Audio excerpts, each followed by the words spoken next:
तो हमारी सीरीज के चौथे हिस्से में आपका फिर से स्वागत है। आज हम बात करने वाले हैं मॉडर्न मोटिवेशन के पीछे के साइंस की। मतलब, कभी सोचा है कि भाई 5 साल बाद मिलने वाला प्रमोशन उतना मजेदार क्यों नहीं लगता जितना 5 सेकंड में फोन पर आया एक छोटा सा नोटिफिकेशन लगता है। चलिए इसी सवाल की तह तक चलते हैं। तो ये सवाल जरा सोचिए। हमारा दिमाग वो ना लगातार दो चीजों के बीच में फंसा रहता है। एक तरफ है वो इनाम जो देर से मिलेगा, और दूसरी तरफ है वो जो बस अभी इसी पल मिल जाएगा। तो दिमाग क्या चुनेगा?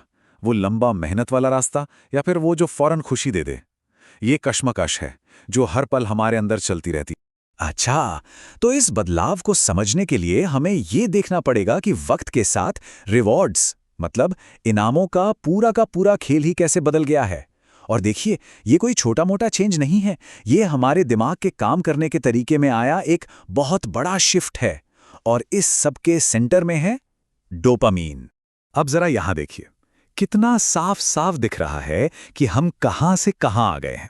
पहले जो डोपामीन मिलता था वो मेहनत वाले कामों से मिलता था, जैसे डिग्री लेना, प्रमोशन पाना, इज्जत कमाना। इन सब में सालों लगते थे।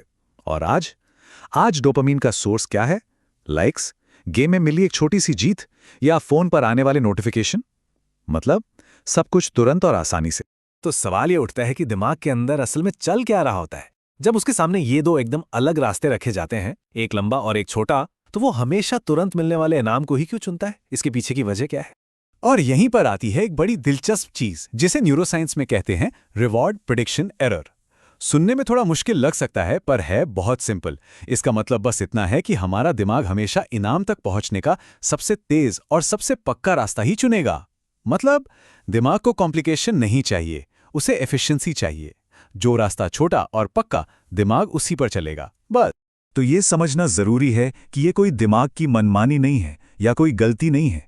ये एक लॉजिकल कैलकुलेशन है, स्पीड और सर्टेनिटी के आधार पर।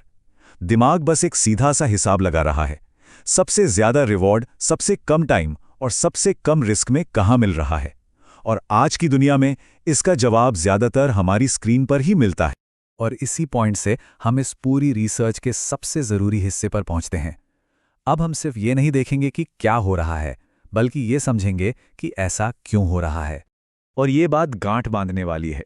तुरंत खुशी या इंस्टेंट ग्रैटिफिकेशन को चुनना कोई नैतिक विफलता नहीं है, ये किसी के कैरेक्टर में कोई कमी नहीं है। अक्सर लोग इसे आलस या डिसिप्लिन की कमी समझ लेते हैं, पर असल में मामला इससे कहीं ज्यादा गहरा है। ये कोई नैतिक विफलता नहीं, बल्कि एक न्यूरोलॉजिकल यानी दिमागी अनुकूलन है। हमारा दिमाग बस उस माहौल के हिसाब से खुद को ढाल रहा है जो उसे मिला है। और ये माहौल कैसा है? ये तुरंत मिलने वाले इनामों से भरा पड़ा है। तो असल में हमारा दिमाग तो बस उस दुनिया पर रिएक्ट कर रहा है जिसे हमने ही इस तरह डिजाइन किया है कि वो सबसे तेज और सबसे आसान रिवॉर्ड दे।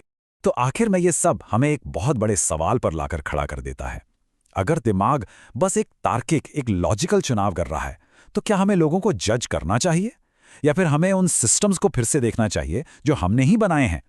अगर दिमाग सिर्फ लॉजिक पर चल रहा है, तो असली जिम्मेदारी किसकी है? उस माहौल की नहीं जो लंबे समय की मेहनत के ऊपर एक छोटे से तुरंत मिलने वाले क्लिक को इतनी तवज्जो देता है।